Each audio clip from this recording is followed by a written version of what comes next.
It is now time for rendering out the final PNG sequences. We shall be using Eevee, but I had said earlier that cycles will make these renders look better. If you have a decent graphics card, then go ahead with cycles. With Eevee, just leave render samples at 64, unless if you want to adjust due to specific reasons. Enable motion blur.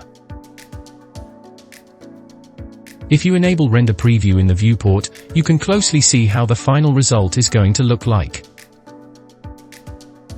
Go to render, click on render animation, then wait for it to render.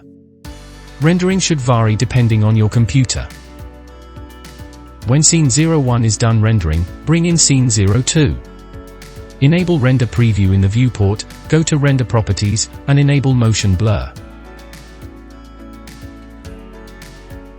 Go to render, then render animation, and wait for the animation to render.